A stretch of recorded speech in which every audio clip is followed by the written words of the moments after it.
Kekuasaanmu besar, pemerintahanmu dahsyat, seluruh bumi penuh kemuliaanmu. Nyatakan kerajaanmu, jadilah kehendakmu ya Raja. Kekuasaanmu besar, pemerintahanmu dahsyat, seluruh bumi penuh kemuliaanmu. Layak Engkau, agung mulia, ajaib besar, kudus Tuhan.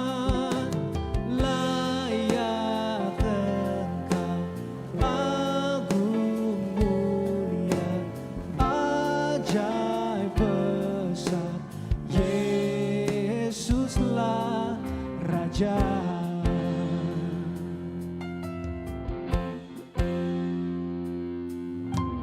nyatakan kerajaanmu,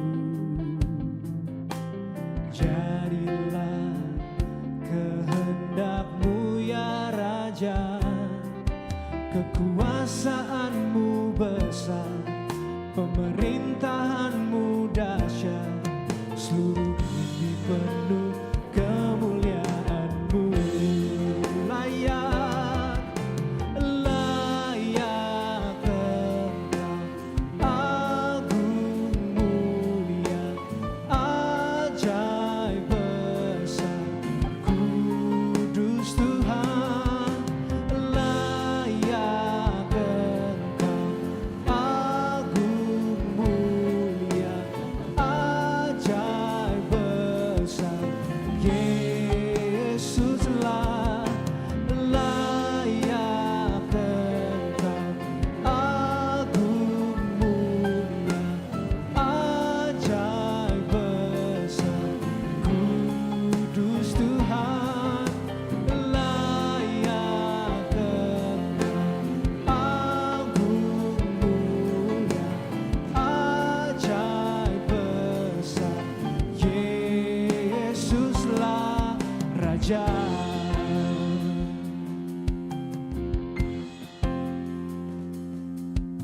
Layak, Engkau layak, layak, Engkau layak, layak, Engkau layak,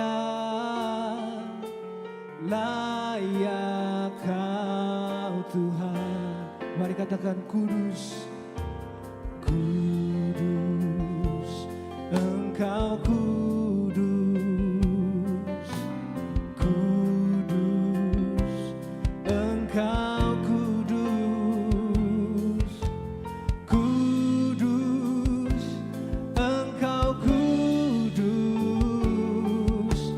kudus Kau Tuhan. Say worthy, worthy, worthy, you are worthy, worthy, you are worthy, worthy, you are worthy, worthy are you, Lord. Sing holy, holy, holy.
don't know what sincere love is.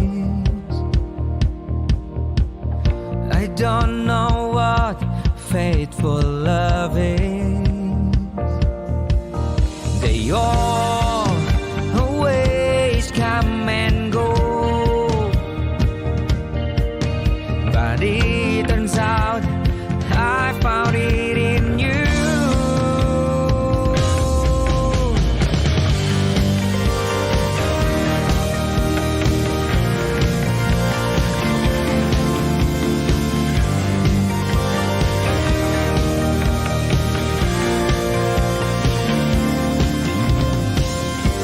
Don't know what sincere love is. I don't know what faithful love is. They always come and go, but it turns out I found it in you. You give me strength, you give me change when I'm far and I'm far from you. You give me love, everlasting love. I never want to lose you. One thing I know, I found all I need. You promised me you'd never leave me. One thing I know, I found all I need. You promised me you'd never leave me. One thing I know, I found all I need. You promised me you'd never leave me. One thing I know, I found all I need. You promised me you'd never leave me. You give me strength, you give me change when I fall and I'm far from you. You give me love, everlasting love. I never want to lose you. You give me strength, you give me change when I'm far and I'm far from you. Whoa. You give me love, everlasting love. I never want to lose you. I never want to lose you. I never want to lose you.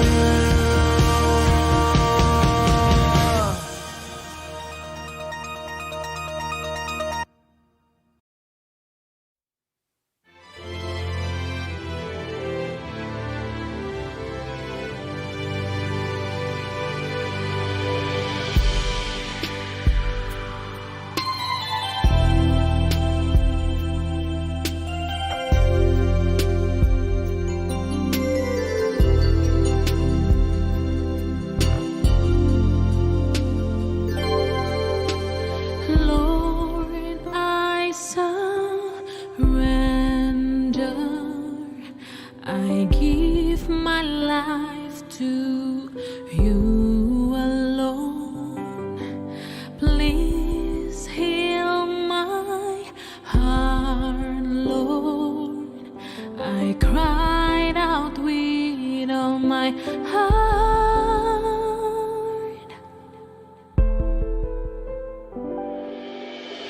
I thank you, Lord.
in this.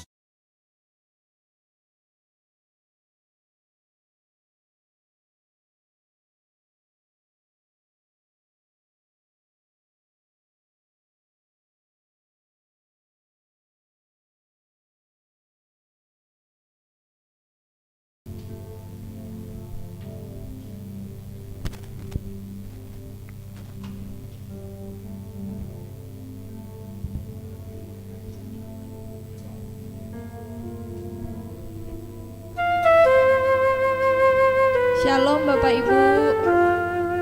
Kabar kita luar biasa, amin. Yang kabarnya luar biasa hari ini, yuk lambaikan tangannya sama-sama.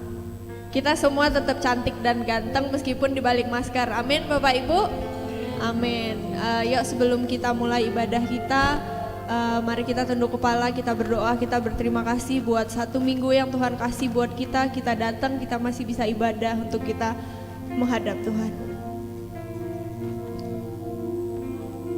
Terima kasih Bapa, terima kasih Tuhan Yesus buat setiap kesempatan Tuhan, buat setiap anugerah-Mu Tuhan.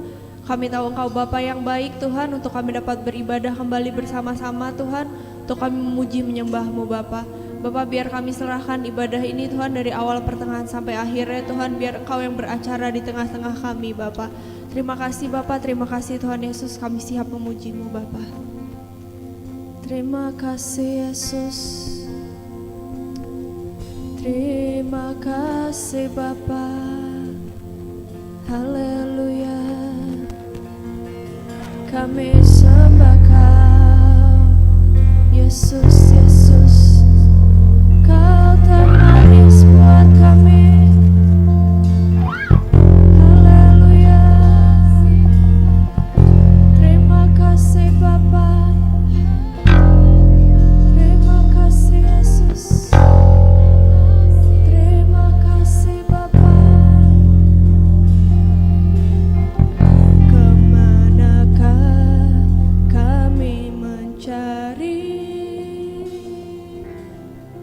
Kasih sejati, kemanakah kami berseru saat badai datang menderu, yang kami tahu hanya Kau yang mampu pulihkan segala sesuatu. Kami perlukan keajaiban-Mu, kami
kasih Bapa.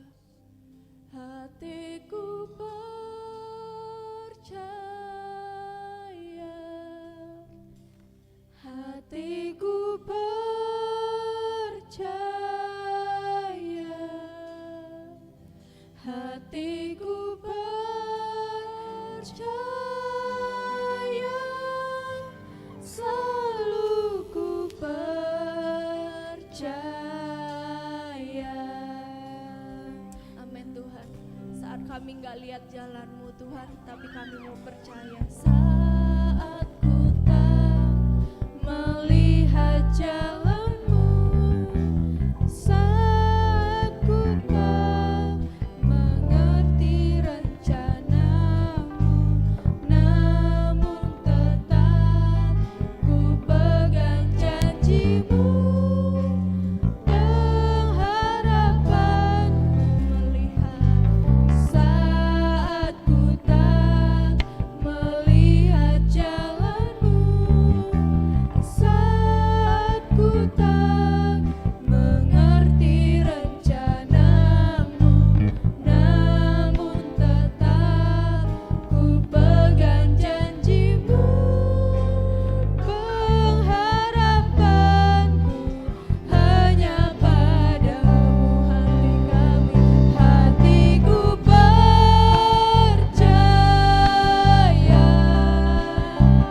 hatiku percaya,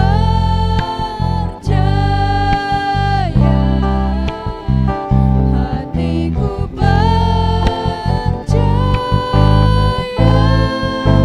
saya hati kami, hatiku percaya, percaya janji-Mu Tuhan, Tuhan menyimpan percaya,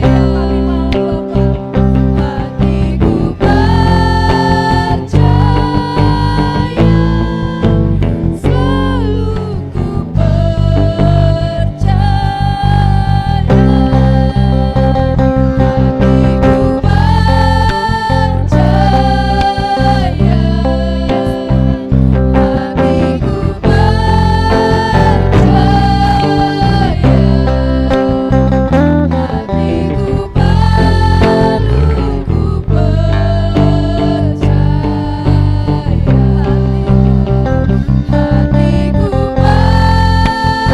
Bapa,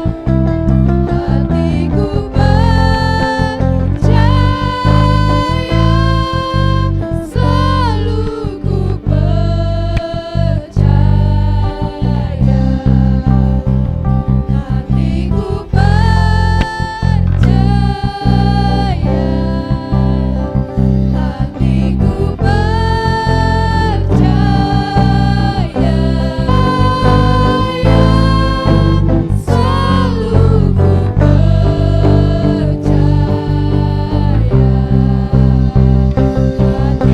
percaya, selalu ku percaya,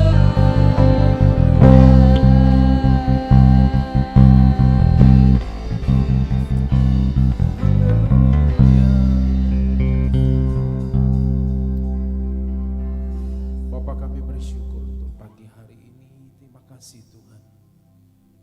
Biarlah lewat pujian, penyembahan yang kami boleh berikan kepadamu, itu boleh menyenangkan hatimu Tuhan. Terima kasih Tuhan untuk waktu kami boleh dengarkan firman. Berbicaralah kepada kami, sampaikan apa yang menjadi keinginan buat kami. Terima kasih Tuhan Yesus, terima kasih. Kami siap untuk mendengarkannya Tuhan. Sampaikan apa yang menjadi keinginan-Mu buat kami. Dalam nama Tuhan Yesus kami berdoa. Puji Tuhan. Selamat pagi Bapak Ibu yang dikasihi Tuhan, Shalom. Senang kita boleh bersama-sama hari ini, kita ketemu lagi. Nah Bapak Ibu, hari ini kita akan belajar satu tentang dari beberapa waktu yang lalu saya pernah sampaikan, tapi saya akan coba melihat dari sisi yang lain. Nah, sudah dikasih Tuhan, kita tahu bahwa dalam hidup ini selalu akan berganti-ganti. Ada waktu kita menjadi bapak, waktu jadi anak, dan kemudian kita akan jadi bapak atau jadi ibu ya. Nah, kita akan belajar dari satu pribadi yang mempraktekkan ini, bagaimana pada waktu dia menjadi bapak dan kemudian dia mementorin, dia mendampingi, dan kemudian bagaimana seseorang ini setelah dia dalam waktunya kemudian dia juga menjadi bapak bagi yang lain. Nah, satu regenerasi dan bagaimana terus kesinambungan ini terjadi. Nah, ini yang kita mau belajar bersama-sama. Kita akan buka Alkitab kita dari kitab Timotius. Kitab Timotius 1 Timotius 1 ayat 1 dan 2.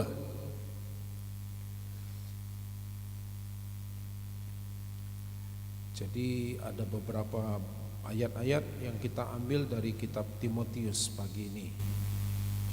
1 Timotius 1 ayat 1 dan 2. Dua ayat ini kita akan baca bersama-sama ya. 2, 3.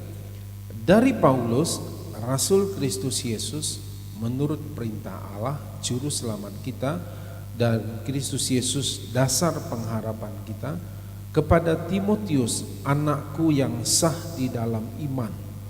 Kasih karunia, rahmat, dan damai sejahtera dari Allah Bapa dan Kristus Yesus Tuhan kita menyertai engkau. Rasul Paulus dia tuliskan kepada Timotius, dia katakan anakku yang sah dalam iman. Dia memang bukan bapak jasmani daripada Timotius, karena memang Paulus dia mengkhususkan dirinya sampai akhir hidupnya dia tidak menikah. Dia lebih memfokuskan kepada pemberitaan Injil dan kemudian dia memutuskan untuk tidak menikah. Nah saudara,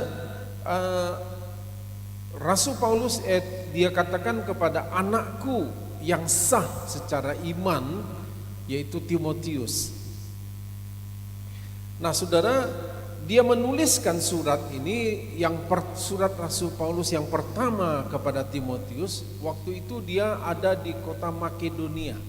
Dia tuliskan kepada Timotius. Kalau surat yang kedua dari Timotius ini kepada Rasul Paulus, dia tuliskan kepada Timotius, dia menuliskan pada waktu itu dia ada di kota Roma di dalam penjara. Ya, yang dia katakan dia tahu bahwa Kaisar Nero waktu itu sudah memutuskan bahwa Paulus akan dieksekusi oleh Algojo.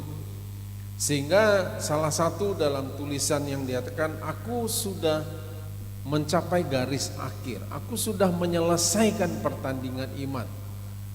Ya, dan memang apakah Timotius pada waktu itu sempat datang ke Roma mengunjungi Paulus atau tidak, nggak tahu. Tetapi dalam surat ini dikatakan seolah-olah dia katakan begini, aku sudah mendengar nih derap langkah Algojo, tidak lama lagi aku akan dieksekusi.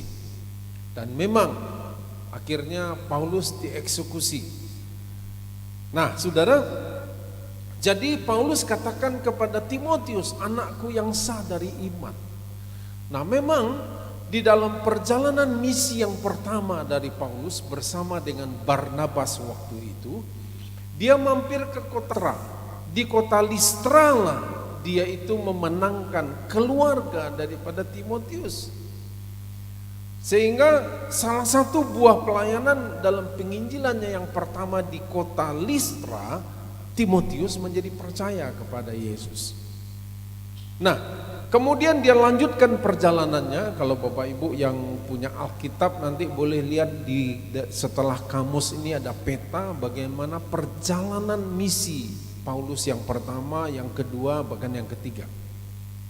Nah, dalam perjalanan misi yang pertama inilah kemudian Timotius dimenangkan. Setelah itu dia lanjutkan perjalanannya.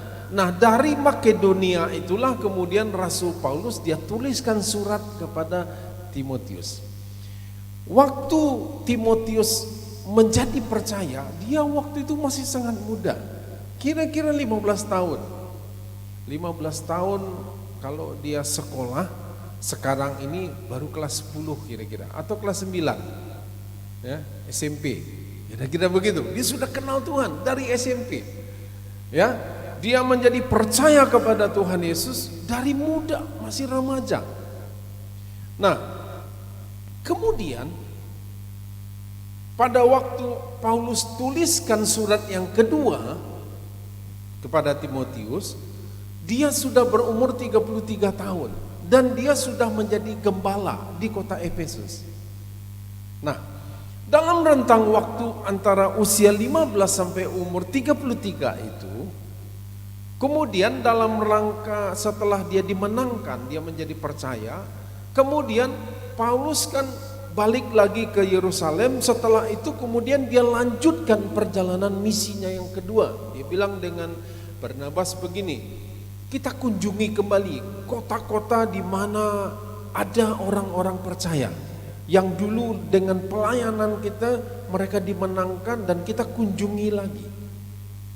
Waktu itu mereka berbeda pendapat masalah mengenai Markus, dan akhirnya terpisahlah. Barnabas dia pergi dengan keponakannya Yohanes Markus.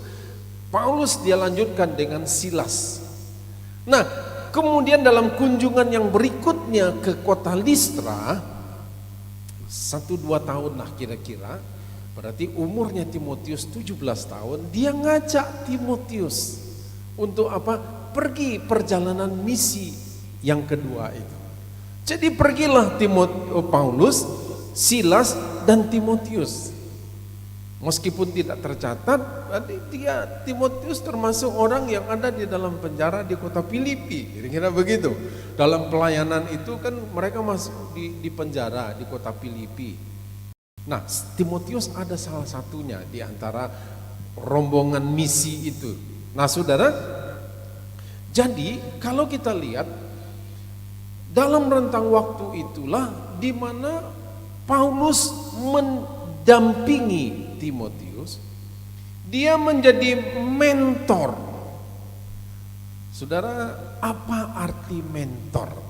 Ya, jadi saudara kadang-kadang kan kita suka dengar nih, aku mentor kamu, aku mentor kamu. Sebetulnya arti daripada mentor itu apa?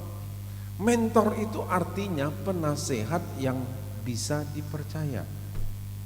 Ada banyak nasihat, penasehat, tapi belum tentu semua bisa dipercaya. Jadi kalau saudara berani berkata, aku mau menjadikan kamu sebagai mentor aku, saudara harusnya tahu, dia mentor kita ini adalah penasehat yang bisa dipercaya. Artinya gini, mentor itu akan membawa kehidupan kita ini kemana gitu loh. Kalau kita dia tidak baik, maka arahnya tentu kita akan jadi tidak baik juga. Jadi hati-hatilah Bapak Ibu pilih mentor. Kalau Bapak Ibu mau memberikan komitmen kepada seseorang, aku mau Bapak atau Ibu jadi mentor untuk aku. Kira-kira orang ini bisa dipercaya enggak? Dia bisa memberikan nasihat yang baik enggak untuk aku? Kalau enggak, jangan cepet-cepet bilang jadi mentor aku ya. Enggak, mesti hati-hati kita ya. Nah, jadi dalam rentang waktu 16-an tahun itulah Paulus mendampingi Timotius. Hidup bersama-sama, bukan hanya sekedar berbagi cerita, berbagi pengalaman, tapi Paulus ini berbagi hidupnya. Jadi hidupnya yang dia berikan kepada Timotius. Makanya saudaraku dalam 2 Timotius pasal yang pertama pun yang dia katakan kepada Timotius, anakku dalam iman katanya. Jadi saudaraku, seorang yang mendampingi, menjadi mentor, tapi juga menjadi guru, menjadi sahabat bagi Timotius. Jadi sekian belas tahun itu lamanya mereka jalan sama-sama dalam suka duka, masuk penjara sama-sama, nikmati kuasa Allah bersama-sama. Sampai kalau Bapak Ibu baca dalam kitab Timotius, Paulus katakan, karena pencernaanmu terganggu, minumlah sedikit anggur. Karena pencernaannya terganggu. Katanya begitu. Dari mana Paulus bisa tahu sampai detail bahwa kalau sekarang dikatakan Timotius itu kira-kira sakit mah lah gitu ya. Dari mana dia tahu? Kenapa? Karena dia pernah tinggal sama-sama. Dari mana dia tahu? Dia katakan kepada Timotius, jangan takut. Bukankah roh Allah memberikan kepada kita roh yang mendatangkan keberanian, bukan ketakutan. Dari mana? Karena dia tahu, dia kenal Timotius. Dia katakan juga, jangan seorang menganggap engkau rendah karena engkau muda. Dari mana Paulus tahu? Karena dia pernah sama-sama. Jadi dia ngerti. Dari situ kita lihat, kita bisa belajar, Paulus berbagi hidup dengan Timotius. Sampai akhirnya kemudian di usia 33 itu, Paulus jadikan Timotius sebagai gembala di kota Efesus. Menurut orang Yahudi, 33 itu belum usia yang matang. Masih terlalu muda dia untuk menjadi seorang pemimpin. Makanya Paulus dia tuliskan kepada Timotius, jangan seorang pun menganggap engkau rendah karena engkau muda, tapi jadi teladan saja bagi orang lain. Meskipun engkau masih muda, jangan takut, jadi teladan. Nah, saya mendorong kita semua, saudaraku, seperti apa yang Paulus pernah lakukan kepada Timotius. Kami berdua berupaya untuk Bapak Ibu sekalian kepada kita. Kami tentu dengan segala kemampuan upaya kami berupaya, ya, menjadi apa? Menjadi pendamping bagi Bapak Ibu, menjadi mentor bagi Bapak Ibu sekalian. Bagi yang mau kita dampingi, kita mentori, ya saudaraku, yang namanya jadi mentor kadang-kadang memang kalau ada sesuatu yang tidak tepat, yang memang Tuhan sampaikan, Roh Kudus bicarakan, ya tentu kita akan kasih tahu. Mungkin kita rasa terusik, rasa tidak nyaman, kok mau campur-campur ya urusan saya. Sebetulnya kita juga tidak mau campur. Orang ngurus-ngurusan kita aja udah ruwet ini, apalagi ngapain kita mesti campur-campur urusan orang lain? Sebetulnya enggak. Tapi karena bagian dari tugas mentor, tugas pendamping, tugas seorang guru sebagai sahabat, ya tentu kita lakukan itu kepada Bapak Ibu. Ya sama sekali tidak ada tujuan kepo, ngepoin Bapak Ibu, campur-campur urusan kita. Enggak ada tujuan kita untuk kepo-kepo begitu. Ya. Nah, tapi ini sesuatu yang kita lihat hasilnya itu bagus. Saya gembira, senang kalau bisa melihat Bapak Ibu saudara sekalian itu mengalami pertumbuhan secara rohani. Bukan perutnya yang tambah maju, ya kalau yang masih SMP, SMA tambah tinggi boleh. Tapi kalau yang sudah berumur, ya jangan pertumbuhannya ke depan saja. Tapi dalam arti pertumbuhan rohani kita. Kita melihat bagaimana dari yang lalu-lalu kita merasakan bahwa hari ini kita lihat kondisi makin berat, tapi ternyata kita tetap kuat. Berarti Bapak Ibu sudah bertumbuh. Contohnya gini, Bapak Ibu ini kan hidup di zaman dimana dolar ya, kalau sebagian kalau dilihat dari wajah, Bapak Ibu kan pernah menikmati dolar 900 rupiah, 1 dolar, betul kan? Kemudian bergerak dia naik 1000, 2000, 3000 sampai sekarang 14.000. Itu berarti kalau orang yang ngerti ekonomi tentu dia bilang, ini sudah dari sisi ekonominya dari 1000 sampai ke 14.000 dan ternyata Bapak Ibu tetap hidup dan sehat, bisa bertahan. Itu artinya apa? Kita pernah mengalami masa-masa sulit di mana tiba-tiba dolar dulu dari tiba-tiba dia 20.000 rupiah waktu tahun 98. Ya kan? Dan ternyata Bapak Ibu kan masih hidup sampai sekarang. Dan kita masih bisa bertahan dengan kondisi yang sekarang. Mungkin secara harta kita bertambah, mungkin secara usia kita juga ternyata aku bisa ya melewati masa-masa sulit begitu.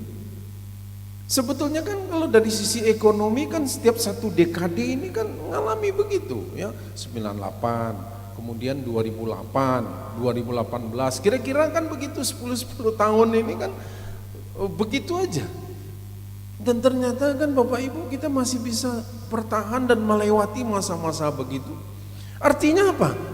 Ternyata aku ini orang yang bisa kuat ya hadapi ya kesulitan itu.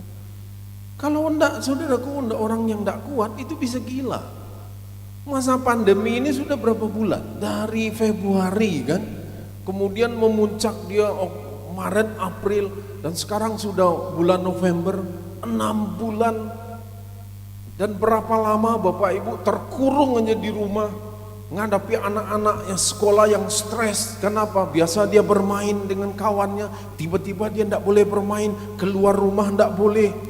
Ya kan, ketemu tetangganya enggak boleh, temannya di sebelah enggak bisa. Dan ini kan bikin senewen anak-anak. Biasa anak-anak sekolah bisa bermain hai, ya kan. Yang kalau anak-anak sekolah yang ditunggu apa? Libur kan? Libur. Nah sekarang dibilang libur enggak libur, dibilang sekolah enggak sekolah. Ini kan bikin sedang, ternyata kan setelah sekian bulan Bapak Ibu bisa melewatinya. Meskipun mungkin ada yang kita tertatih-tatih, ya kan, tapi paling tidak kan kita sudah berhasil melewatinya. Artinya apa? Kita sudah bertumbuh, kita makin kuat, kita makin bisa hadapi ini. Amin. Bapak Ibu jangan tegang begitulah, ya kan? Tapi paling tidak kan Bapak Ibu adalah orang-orang yang sudah menang, yang sudah berhasil melewati masa-masa sulit itu. Sekarang sudah tanggal 8 November. Sudah masuk bulan yang ke-8 masa pandemi ini. Akhirnya kan kita bilang ya sudah, yang terjadi terjadilah, pokoknya kita jalani aja, kan begitu. Oh, mau orang bilang nanti sampai kapan? Ya sudah, biar aja. Toh kita khawatirkan pun belum tentu besok akan selesai. Kita takutkan pun belum tentu siang ini akan selesai pandemi itu. Ya sudah, kita hadapi aja. Nah, Paulus dia melihat bagaimana Timotius dan kemudian dia percayakan menjadi pemimpin. Ini memang merupakan satu perjalanan waktu. Karena Tuhan ingin ngangkat hidup kita naik lebih tinggi. Karena Tuhan kepingin kita membawa kita naik lebih lagi kepada level yang lebih tinggi lagi. Dan Tuhan sudah tolong kita. Nah, inilah masa-masa di mana kita boleh terus, ayo kita berjuang bersama-sama. Ya, kita perjuangkan bersama-sama.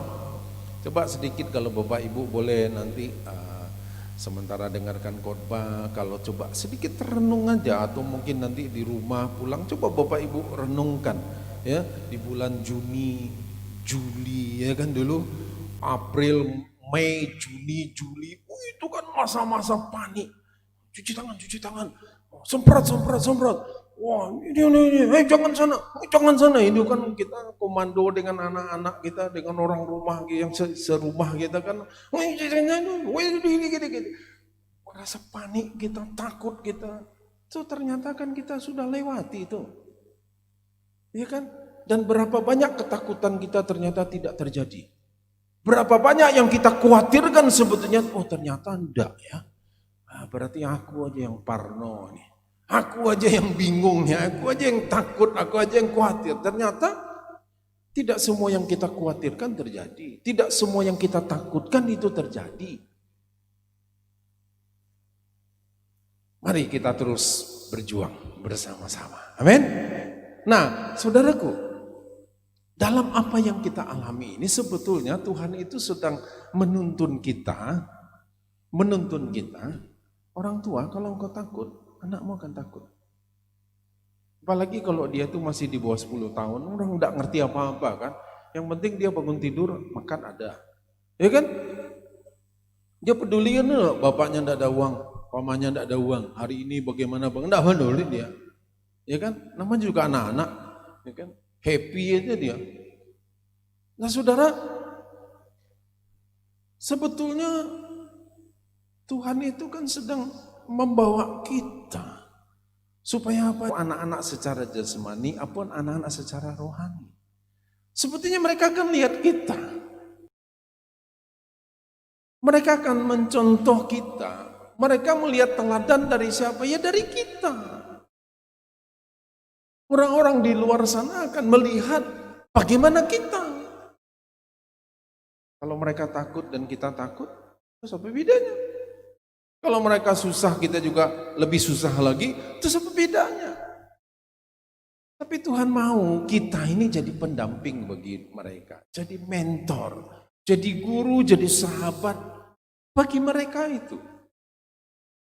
Nah, saudara, di sini kita bisa belajar. Nah, uniknya, saudaraku, uniknya dari Paulus dan Timotius ini uniknya. Nah, ini kita baca dari 2 Timotius 1 ayat 5.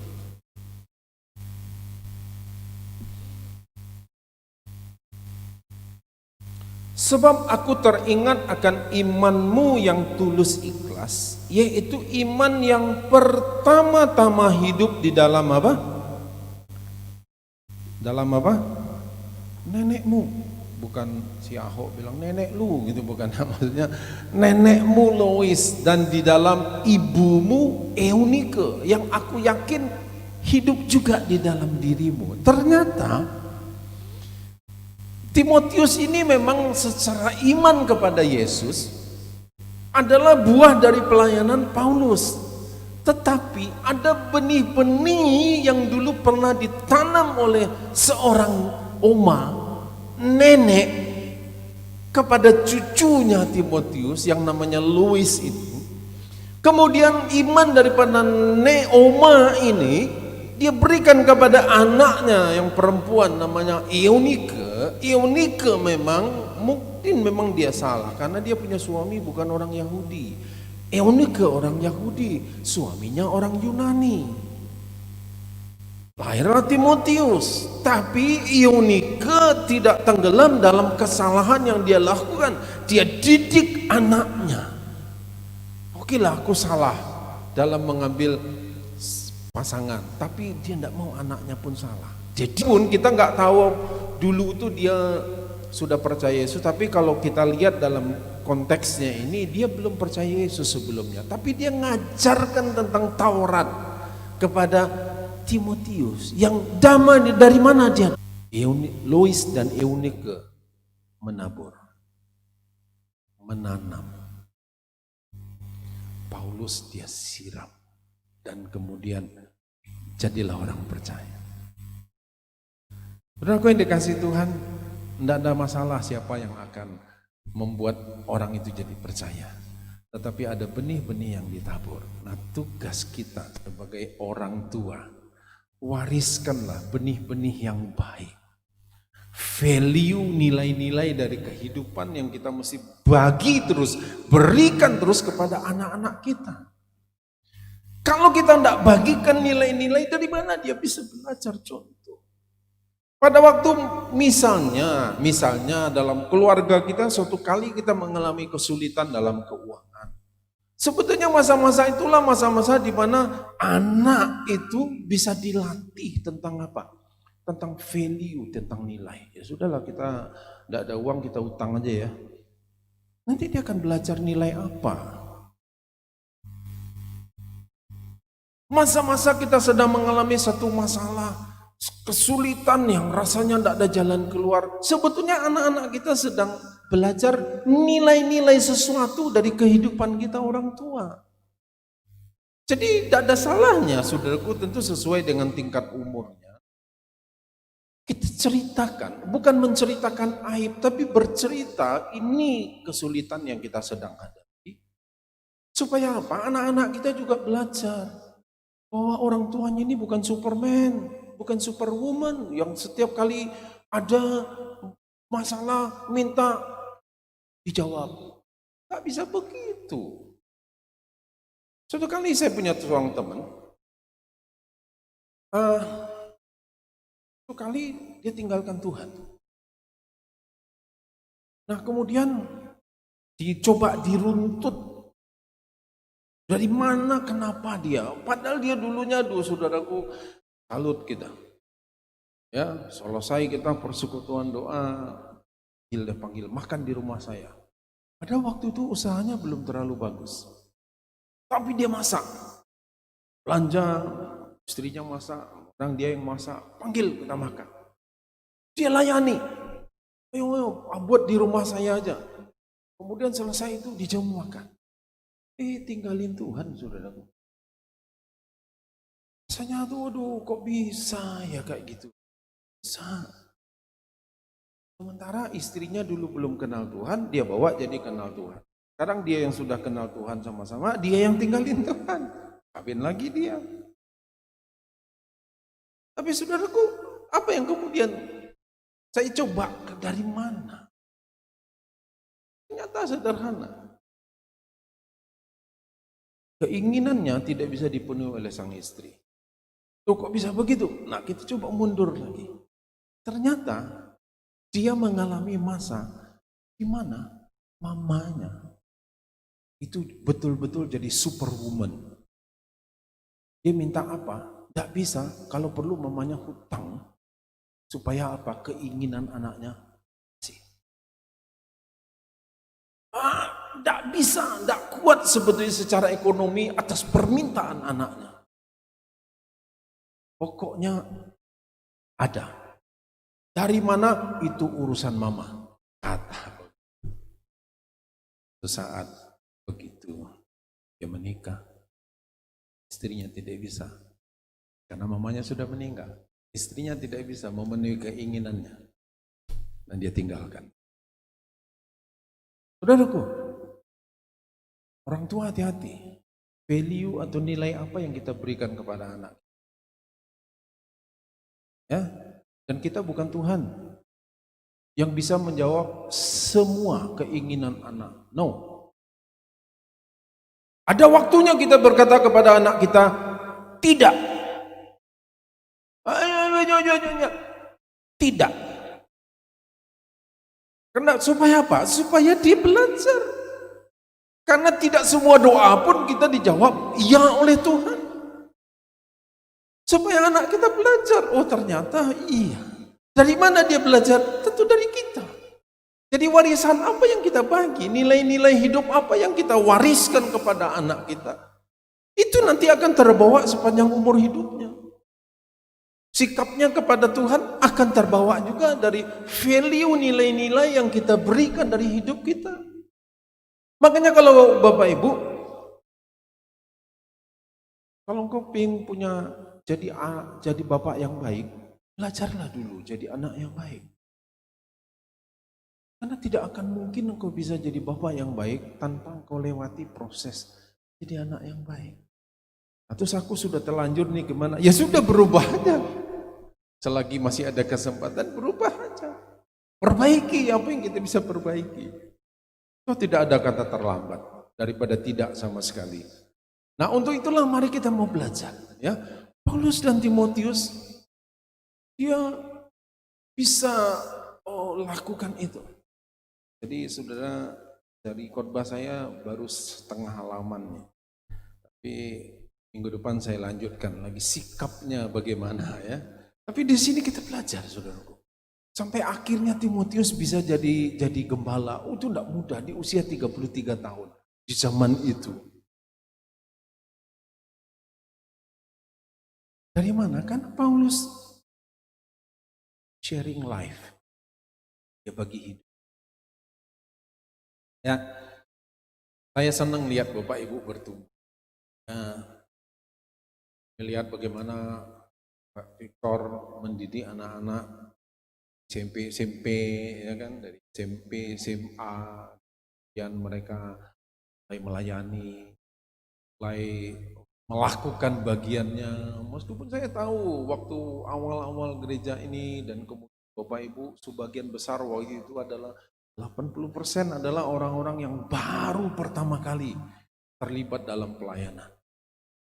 Bukan berarti ya sudah tidak ada pilihan lain. Enggak, bukan itu.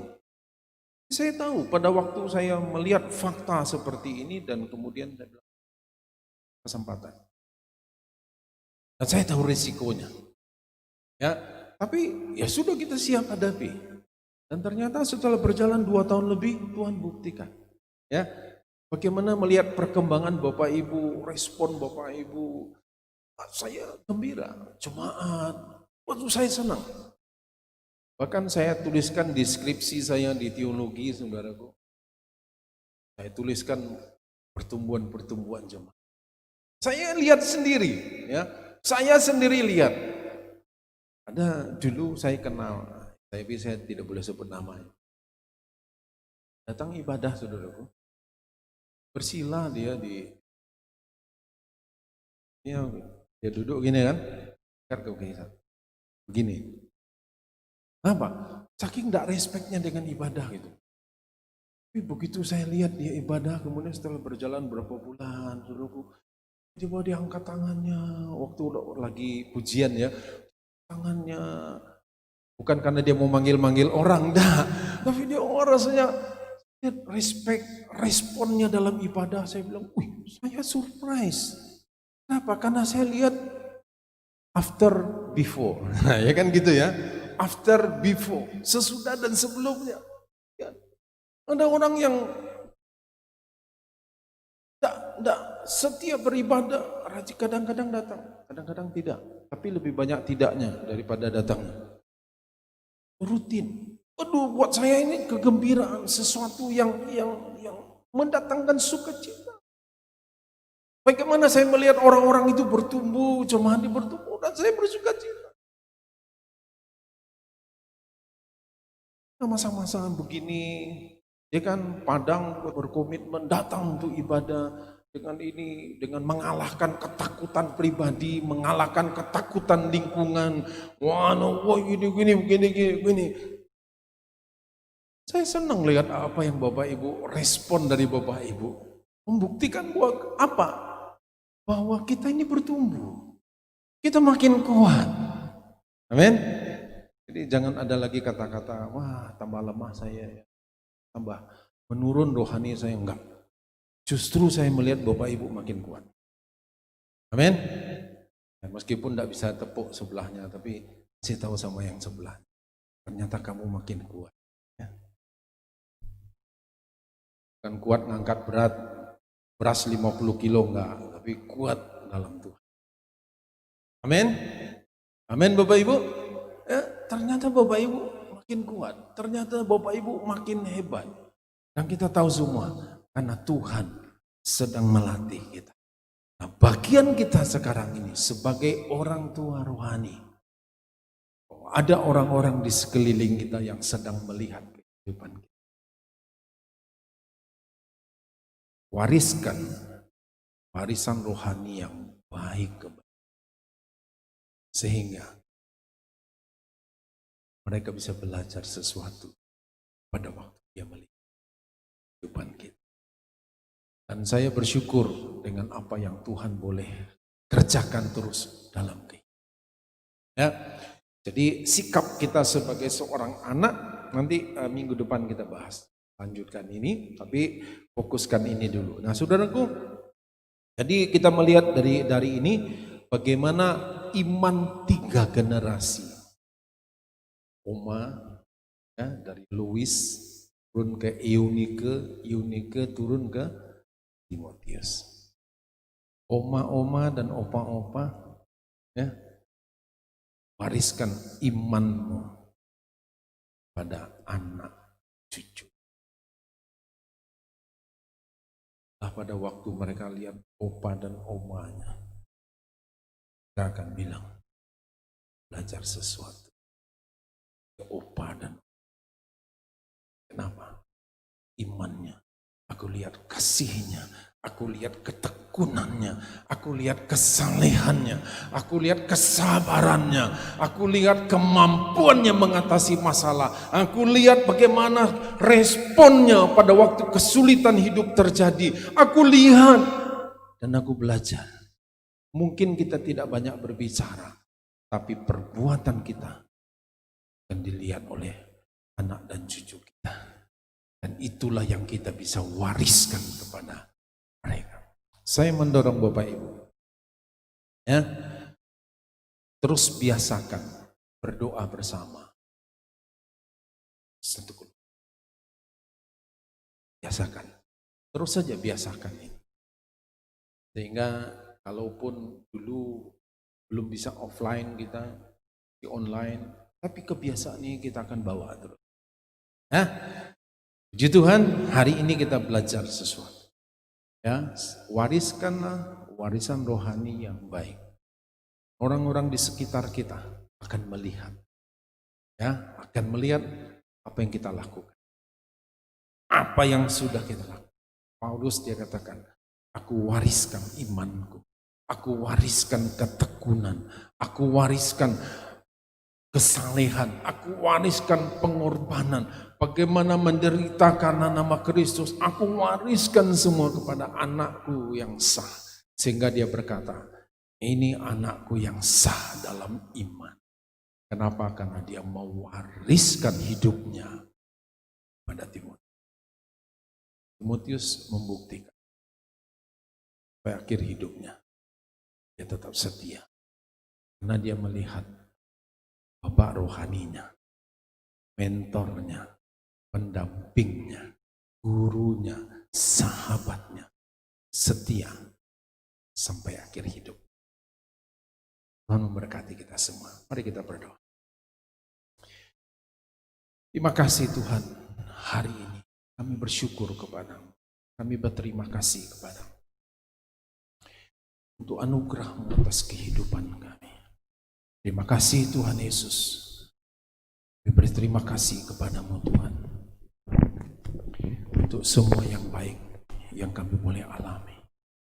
Biarlah kami boleh mewariskan satu warisan rohani, value, nilai-nilai kehidupan yang kami boleh bagikan, baik itu kepada anak, cucu, bahkan kepada orang-orang di sekitar kami. Biarlah mereka melihat hidup kami dan mereka boleh belajar tentang nilai-nilai kehidupan, nilai-nilai kerajaan Allah yang ada dalam hidup kami yang kami boleh bagikan itu. Terima kasih Tuhan Yesus. Terima kasih Bapa. Kami bersyukur kepadamu untuk hari ini Tuhan. Berkati setiap anak-anak-Mu. Berkati Tuhan. Berkati mereka Tuhan. Dalam kasih dan anugerah Engkau terus yang akan membimbing kami, mengajarkan jalan-jalan, menuntun kami. Terima kasih Bapa. Dalam nama Yesus kami berdoa dan mengucap syukur. Amin. Puji Tuhan. Saudara, sebelum saya serahkan, hari ini kan Karen yang bawa mimpin pujian. Ya, kita tahu saudaraku, dulu waktu awal-awal kita tahu Pak Victor tertatih-tatih ya, setiap minggu mimpin pujian. Tapi mulai orang-orang yang lain ya, yang lalu ada Stephen, ada Karen, kemudian ada Esther yang ini, ada Claudia, ada Nike, ada Daniel, dan semua teman-teman yang lain yang masing-masing. Kita memberi kesempatan kepada Bapak Ibu mau melayani bersama-sama. Ya, ayo. Kalau bukan kita yang mau melibatkan diri kita, terus tidak mungkin orang lain akan paksa. Ya, tadi saya mendorong kita semua, ayo. Ya, saya masih SMP, nggak apa-apa. Apa, nanti sama-sama kita. Ya, terus yang lain juga, saya sudah terlalu tua, nggak ada terlalu tua. Supaya yang cucu-cucu kita Yang lain-lain juga belajar melihat, oh ternyata sampai tua juga masih boleh melayani ya. Jadi oma-oma, opa-opa silakan, welcome ya. Kita sama-sama untuk boleh melayani tempat ini. Nah, puji Tuhan. Nah, Bapak Ibu, ini sudah menjelang akhir tahun. Untuk Natal kita tetap tidak bisa adakan ibadah seperti tahun-tahun sebelumnya. Mungkin kita hanya buat khusus untuk kita saja, ya. Karena kita juga tidak bisa ngundang-undang orang, situasinya belum kondusif. Jadi kita tidak ada buat perayaan Natal seperti tahun-tahunnya, tapi kita ini kena naik dengan pengurus, kita akan bicarakan apakah kita buat pas tanggal 25. Saya percaya juga Bapak Ibu kan sudah tidak mikir-mikir lagi akhir tahun mau jalan-jalan di mana kan, karena banyak negara lockdown, tidak boleh pergi kemana-mana, ya sudah kita kumpul aja di sini. Mungkin nanti kita akan bicarakan tanggal 25 kita buat untuk hanya buat kalangan kita saja ya. Acaranya bagaimana ya dari kita untuk kita akan buat paling tidak ada kesan di tengah masa pandemi kita Natal, tapi ada kesan buat kita. Ini yang nanti kita mau bicarakan, nanti kita akan sampaikan di hari-hari ke depan ya. Kiranya Tuhan memberkati Bapak Ibu sekalian, tetap kuat, kita berjuang bersama-sama. Kita tahu kita akan melewati masa-masa ini dan kemudian kita akan bisa ceritakan 1 tahun sekian lama masa ini kami berhasil melewatinya bersama-sama dengan Tuhan. Tuhan memberkati kita semua.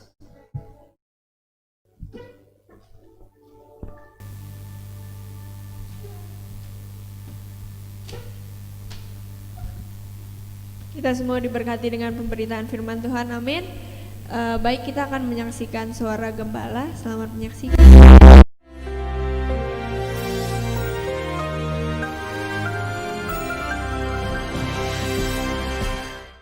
Shalom warga kerajaan. Kita bicara tentang movement, kita bicara tentang mentoring, dan kita tahu bahwa dimulai dari Gilgal, Kristen lahir baru, KLB. Tetapi perjalanan pada Elia dan Elisha yaitu menuju ke Bethel. Sebelumnya dia mencoba discourage. Hidup adalah ujian. Ujiannya apa? Discouragement. Cukuplah sampai di sana. Tidak, kata Elia. Kata Elisha, demi Tuhan yang hidup dan demi hidupmu sendiri, I will never leave you. Perkataan itu, kegigihan itu harus ada pada setiap kita. Ketika saya dilahirkan kembali 41 tahun yang lalu, saya seorang bayi rohani, lalu jadi anak-anak, menjadi remaja, dewasa, baru jadi bapak-bapak seperti sekarang. Life is a journey. Demikian juga sampai di Bethel. Orang yang sampai ke Bethel itu secara rohani adalah KPR. Bukan kredit pemilikan rumah ya. KPR adalah Kristen penuh Roh Kudus. Either you are filled with the Spirit, baptized with the Spirit or not. Jangan nipu diri sendiri. Sebab Tuhan berkata kamu akan bukan cuma bahasa doa, itu bahasa roh. Banyak yang mengajarkan begitu. No. Kamu akan terima kuasa. Kuasa menjadi apa? Martir bagi Tuhan Yesus. Dan di Bethel ada sekolah nabi. Ada the sons of the prophet, so-called. Yaitu murid-murid. Karena itu jangan puas cuma jadi muridnya Tuhan. Elisha mengejar yang lebih daripada murid. Dia mau menjadi ahli waris daripada yaitu Elia. Karena itu kalau orang sudah sampai ke Bethel, karunia-karunia roh akan bekerja pada dia. Saya masih ingat bagaimana saya mulai masuk dipimpin Roh Kudus. Bethel artinya the house of Elohim, the house of God. Demikian juga, tidakkah kamu tahu kata Rasul Paulus bahwa tubuhmu bukan rohmu. Tubuhmu adalah bait Roh Kudus yang diam dalam kamu. Kalau kita mengerti bahwa Kristus di dalam kita, seluruh hidup kita akan berubah. Akan mengalir dari kita kekuatan Tuhan, kasih Tuhan, kesabaran Tuhan.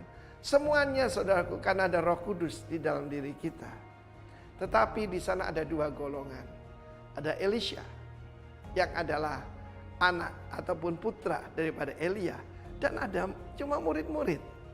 Karena itu saya melihat banyak gereja penekanannya kepada pemuridan, which is good. Tetapi murid tidak menerima warisan.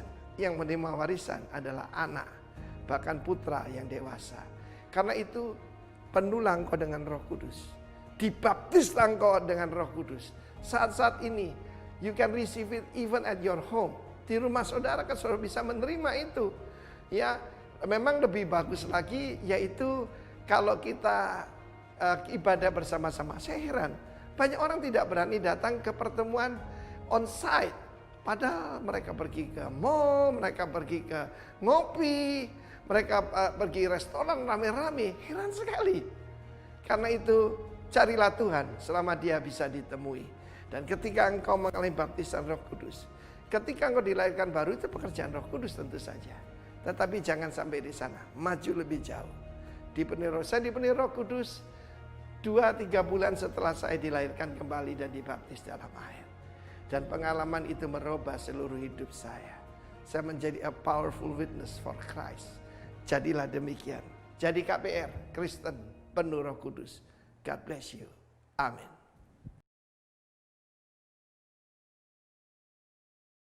Kita semua bangkit berdiri, kita akan segera mengakhiri ibadah kita.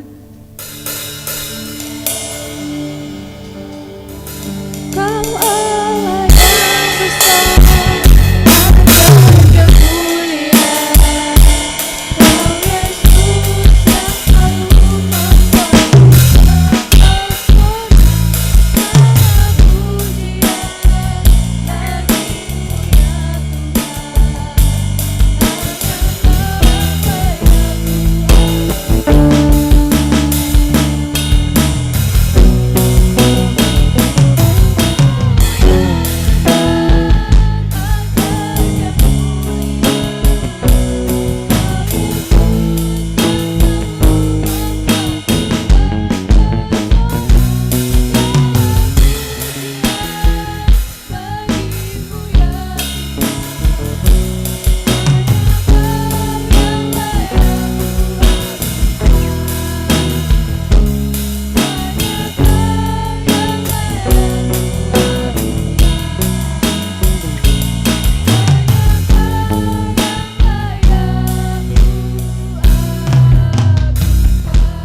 Bapa, terima kasih Tuhan Yesus buat kebenaran firman-Mu yang telah disampaikan di tempat ini.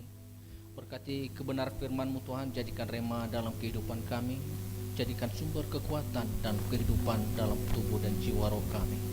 Terima kasih Tuhan, kami bersyukur Tuhan, kami berdoa buat bangsa dan negara kami pada hari-hari ini. Berkati pulihkan bangsa dan negara kami Tuhan Yesus. Berkati setiap para pemimpin yang ada di bangsa ini. Berikan mereka roh yang takut akan Engkau Tuhan Yesus. Pakai mereka lebih dahsyat lagi Tuhan Yesus, sehingga setiap kebijakan yang mereka ambil di tempat ini, di bangsa dan negara kami, kiranya semuanya itu berasal daripada Tuhan. Dan begitu juga dengan kota kami, kota Padang Tuhan, berkati kota ini Tuhan Yesus. Kami nyatakan bahwa damai sejahtera di kota ini, karena kesejahteraan kota ini Tuhan adalah kesejahteraan kami juga. Berkati para pemimpin kota ini Tuhan Yesus, mulai gubernur, wali kota, camat hingga lurah, RT sekalipun. Pakai mereka lebih dasar lagi Tuhan Yesus. Berkati ya Tuhan. Kami juga berdoa Tuhan buat para pemimpin rohani kami yang ada di pusat, baik itu untuk Bapak Timotius Arifin, Bapak Roni Daud, dan Bapak Pendeta Yohanes Beni yang telah Engkau tempatkan di tempat ini. Pakai mereka lebih dasar lagi, lebih heran lagi Tuhan, untuk memperlebar kerajaan Allah di muka bumi ini. Kami bersyukur Tuhan buat semuanya. Dan begitu juga Tuhan buat tempat ini, di mana kami setiap minggunya kami boleh beribadah di tempat ini. Berkati tempat ini Tuhan Yesus, lindungi ya Tuhan, kiranya Engkau bertata di tempat ini Bapak, di sorga. Dan terima kasih Tuhan buat umat-umat-Mu yang boleh datang di tempat ini pada saat ini Tuhan Yesus. Berkati setiap umat-umat-Mu yang boleh datang Tuhan, sembuhkan yang sakit Tuhan Yesus. Yang berbeban berat Tuhan, angkat beban mereka. Yang kecewa Engkau hiburkan Tuhan Yesus. Dan membutuhkan pekerjaan juga kiranya Tuhan memberikan pekerjaan yang layak. Terima kasih Tuhan, jamah setiap umat-umat-Mu, berkati keluarga demi keluarga, sehingga pribadi lepas pribadi Tuhan Yesus, sehingga juga Tuhan anak-anak tunduk, patuh dan taat terhadap orang tua, dan istri lebih tunduk dan terhadap suami, dan suami lebih mengasihi istri lebih lagi. Berkati setiap keluarga Tuhan, apa yang menjadi pekerjaan para umat-umat pada hari ini, kiranya Tuhan Yesuslah yang menjadikan beruntung dan berhasil. Dan terima kasih Tuhan buat semuanya. Jika sebentar lagi juga Tuhan kami akan berpisah-pisah di tempat ini, berkati lindungi kami dalam perjalanan Tuhan Yesus, antarkan kami dengan selamat sehingga kami boleh sampai ke rumah kami masing-masing dan selamat. Dan sebelumnya Tuhan, kami rindu menerima berkat-Mu melalui hamba-Mu. Mari Bapak Ibu, kita mau angkat tangan kita, mengarahkan hati kepada Tuhan. Sudah kuindikasi oleh Tuhan, pulang dan terimalah berkat yang berlimpah, kasih karunia dari Allah Bapa, kasih damai dan sukacita dari Yesus Kristus anaknya, dan persekutuan dengan Allah Roh Kudus yang menyertai, menuntun dan membimbing kehidupan mulai dari saat ini dan bahkan sampai selama-lamanya. Yang percaya dan diberkati, mari bersama-sama katakan amin. Selamat hari Minggu, Tuhan memberkati Bapak Ibu sekalian. Shalom.